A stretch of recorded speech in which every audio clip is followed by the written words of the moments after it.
Alright guys, Hatchkarmic again today. Hope you're doing well and enjoying your day so far. Shotzzy, Dashi, Pred, Kenny. That's the rumoured Optic Texas team of 4 going into next season. And lots of discussion as to whether Kenny's actually the best fit as the 4th man on that team. Should they have kept Ghosty despite some of the internal drama that seemingly emerged at the end of last season? Lots of talk on the flank that Kenny really needs to perform and probably isn't the best man for the job. Kenny seemingly disagrees with this assessment, given the contract is maybe in the works to getting signed very shortly indeed. Very much intrigued to hear your thoughts in the comments below. Hit the like button if you enjoy. Subscribe if you're new as always. I greatly appreciate it. First of all, Don Dada with a new album here. He's dropped this one, Emperor, I believe. I haven't got the chance to listen to this one yet, but I'm sure Don's also plotting what his plans are for this upcoming season. Will he be back on Vegas? It's possible. I'd feel bad if he's stuck on Legion. There was talk last night that he's definitely made a big step this year in terms of him as a teammate and as a player. Clayster certainly thinks that way, so Temp could be an interesting target for a team like even Thieves to go for, because Temp is definitely a very solid talent.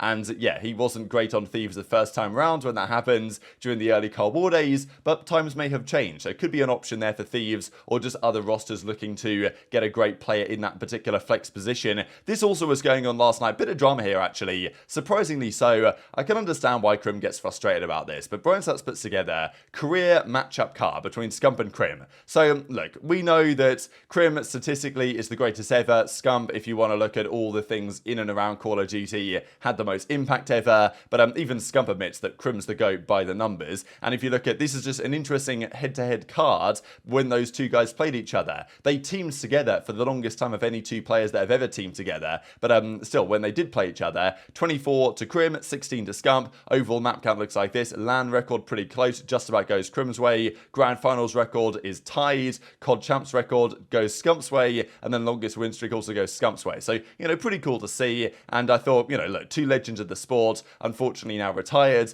but still, it was quite nice. Crim, though, was pretty frustrated with this. He says, just delete this man, and he goes on to say the following, and I can understand why Crim gets frustrated about these arguments, because every time anything like this emerges, people always debate it, and it feels like, I'm sure from Crim's perspective, an unnecessary debate. He's probably got constant morons in his DMs, talking trash every time this emerges onto Twitter. But Crim says the following: people argued longevity against me, despite the fact that I won more tournaments in less years played. Longevity is more important than efficiency and effectiveness now. You can't sway opinions of people if they aren't open to discussions and won't logically look at details. People saying I had better teams, but no one asked the why question, despite me having significantly less power and influence in roster moves. It's just a waste of time. There's only L's in these debates, and the loss here is wasted time. So, yeah, what do you guys think about this? Talking about how, because longevity is an important factor, I think, in this, but also he makes an interesting point that efficiency and effectiveness, how many championships can you win in a 5-year span, is probably quite an important factor. And, also talking about how, okay, he had a lot of better teams, but also Scump,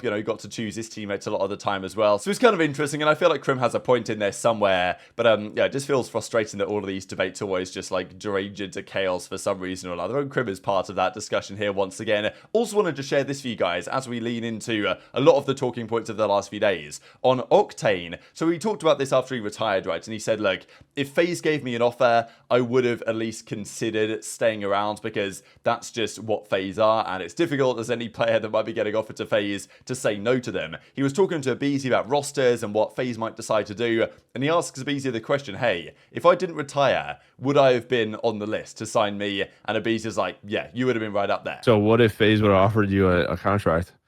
That is the conversation that everyone keeps asking me. And truthfully, I don't know, because I thought about it happening towards the tail end of the season when everyone was like, oh, they're just going to go get Octane. There's a rumor started. Or because you actually get the objective and they need that. So yeah, for 2 minutes of the hill. There was this narrative of me joining FaZe at the end of the season. So I was starting to give it some thought. And after the season was over, Simp and aBeZy, it'd be great to have him on my team. That's fucking great. But after the season was over, I DM'd Tyler out of just morbid curiosity, and he was talking to me about roster stuff and just what he should do and a bunch of different stuff about their team. He was giving my opinion on it, and I was like, okay, so we finished the conversation. I'm like, so would you guys offer me? Just morbid curiosity. He's like, you were definitely an option. I'm like, motherfucker.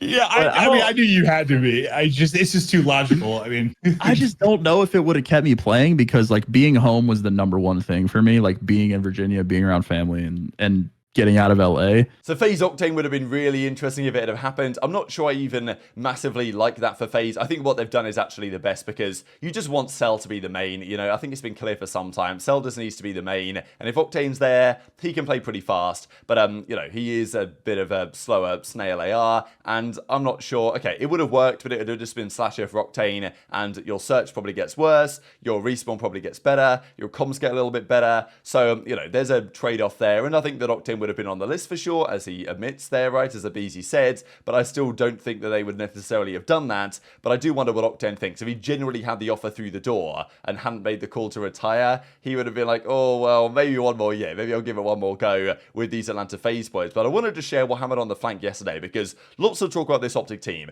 many different opinions on this. I personally think they're actually getting somewhat underrated in terms of how good they can be, but Patty P, as you might expect, reckons they're the 4th best of the top 4 teams that are theoretically being formed. Partially because their SMG line, Pred's a bit too slow as far as he's concerned. It will take some adjustment, as it will take some adjustment for Kenny going back into that flex position. Parasite also says, is he a better player for that fit than Ghosty? Possibly not, and reckons that he just needs to straight up step up his performance because he hasn't been good enough the last couple of years. Pred is obviously godlike, but he's a pretty like baity sub, right? Like that's just his role. And so when you factor that in with guys that are already pretty inconsistent, yes, they upgraded, but they're also coming from being like a top 12, top 8, top 6 LAN team, at least the recency that we've seen. So I don't rate this move as like jumping them to 1, 2, or 3 spots. I think they obviously made upgrades. There's no doubt about it. They got better, clear as day. But I just don't think that they got better enough to be considered better than NY, Ultra, or FaZe. I think you're underrating Shotzzy, bro, to be honest. I think you're underrating him. I know he didn't have the most consistent year, or the best year to his standards, but you know what he's bringing to the table. Like, he's an impactful player regardless of what he's dropping. You know, Pat? I just thought he was inconsistent. I don't know. And I think he's going to be even more inconsistent with a slower kill horse sub like Pred. Listen, people are going to say that, you know, I'm biased to Dan, but I personally would have kept Dan even if they had Pred on their team. I think Dan was making strides as a player. He got way better towards the end of the year. I think he obviously is a natural AR, like natural flex. He got better in every single way. He brought the leadership aspect. I don't think Kenny for Dan, at least in this current title, was an upgrade. They're just picking up somebody that hasn't ran an AR and was already like being asked to switch to a sub in prior years. Bro, if ending up with a world champion, 8-time winner, and the guy that slammed your org for fucking 5 years is getting fucked, I would love to get fucked. I'm saying that sounds fantastic. But the problem is, but Kenny has to change his whole play style again to match this team, while you would have just had an easier transition with the guy that you already were playing with that already brought you like a decent amount of success and started to improve as a player. I don't know. Because I genuinely think that Ken will bring in a lot of that practice room day-to-day shit that Optic has been lacking. And again, Dan could have brought it. I don't know. That being said, though, I still like Kenny as a pickup. And like I said, he just ticks all those boxes. I think he's going to do great there. But that's why I said my thing is now Kenny needs to perform, because it's not enough to just do that. When you're looking at every other team that is upgrading in a cultural aspect and upgrading in a talent aspect, Kenny needs to bring that too. So Octane, understandably, as Kenny's former teammate for a long time, says Kenny is the man for the job in terms of the cultural change and, you know, bringing what they need to that team, understanding of how to play cards at a very high level. Kenny's the man for the task. He's going to change everything internally there. And also Kenny can run a sub, he can run an AR, he's very good with, I mean, I thought especially when he was kind of like the main during Cold War even, he was really good on that, but he just wasn't as impactful. The issue was for Thieves that because Kenny is, when he's on form, one of your best players, they kind of needed him on the sub, because when Kenny's on, he can be really impactful, whereas your AR players are generally less impactful, and therefore with like Draz or an Envoy on the subs, it wasn't really working so well. They changed things around, they went through to the end of that Vanguard season season very impressively with Kenny on the SMG. But this is what went down last night. So while they were discussing that on the flank and effectively saying, look, Kenny's got to step up and I'm not sure he's the best option here, and out of the top 4 teams, Optic are going to be the worst as a result, there was this tweet that came up from Ja Morant, and it says everything is being noted. I saw a couple of people retweet this. I believe Kenny might have unretweeted this actually after the fact, but he retweeted this at he might not have been watching the flank, very possible, but he might have retweeted this at a similar time that people on the flank were giving their thoughts on the fact that Kenny won't be the best fit for this roster. So he's hoping, I'm sure, to prove those thoughts wrong going into the new season, but I think that Parasite makes some point in terms of Kenny needs to step up, because these were Kenny's LAN numbers last year. This is the Vanguard season 2022. At the end of the year, he was great. Back-to-back MVP. The start of the year, not so much. But the team around him now, theoretically, you've got Dashy, you've got Shotzzy, you've got Pred.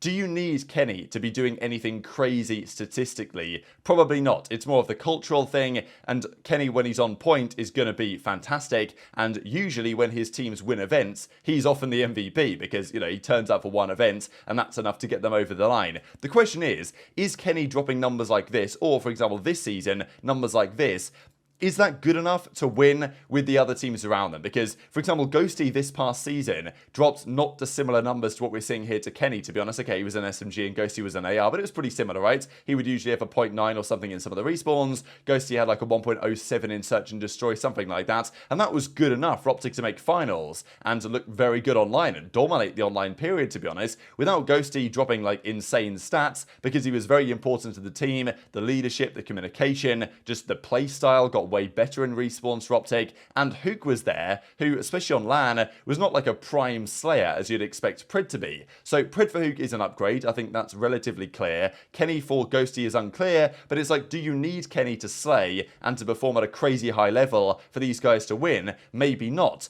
But then you have the question, this is my perspective, that the other team's improved, and this is where Optic might need Kenny to perform, as like Parasite has just mentioned, that he's got to turn up a little bit more than he has done for the last couple of years, because, as I say, that team of 4 with Ghosty there and now with Pred gets better, I think, in terms of the firepower, but then is that going to be enough? Because all the other teams are improving as well, right? I think FaZe have got better, I think the Subliners, their firepower's got better. Will they be better as a team? Doubtful, potentially, but they've tried to upgrade, and then Toronto certainly, I think, should get better with the changes they've made. So maybe there's a point there on the flank. They're like, look, Kenny can play as he has done the last couple of years, and it might be enough for Optic to be very good, but he might need to be at an even higher level than that if he wants to actually compete with some of these other God squads that are being formed, because, you know, upgrading your roster isn't necessarily enough if the other teams are upgrading as well. And that's maybe what the Subliners felt by pulling the trigger on this very surprising change, it's got to be said. So what do you guys think about this Optic situation, right? Lots of mixed opinions on this. Ake says that Optic are the worst of those top 4 teams, which is, it's difficult to say, to be honest, right now. I think you can make an argument that any of those 4 teams has, you know, should go into the new season as the best team. It's quite difficult in some respects to argue Subliners, just because that's a bit of an unknown quantity. It's tough to say, just because they won at the end of last season. It's very rare anyway that a team wins champs and does anything at the start of next season. Usually the world champions start off slow, and the champs curse took what? 3 weeks to take effect this time, whereas usually it takes a good several months, if not an entire season, for the world champions to break apart. It happened much sooner than that this time round. So I think that they're a really unknown quantity in some sense, New York, because they were inconsistent before last season with Priestair, but they just turned up at the end of the year and won both events. Maybe it's FaZe, maybe it's Toronto, but I do generally feel like this Optic team, if it is formed, is getting overlooked right now in terms of how good they could and should theoretically be. Just wanted to close out here with one quick thing here from Doug Sent to Martin. You guys know that he's going for this pull-up record in some time, and he's been getting the training pretty hard. I mean, the record that he's attempting is ridiculous, to be honest. He's going for like 8,000 pull-ups or something, and is it 24 hours? I don't know exactly what the record is, but it's just insane. And this is his new PR, 4 hours, 30 minutes, 1,620 pull-ups. He's done 2 sessions, 25 more to go, so not exactly sure when he's going to try and attempt the record, or exactly when he's going to try and pull this off, but yeah, I mean, Doug's going hard in the gym. I'm wishing the best for him on this mission, but very much enjoyed to your thoughts in the comments. Hit the like button if you enjoyed, subscribe if you're new, take care, and I'll see you next time.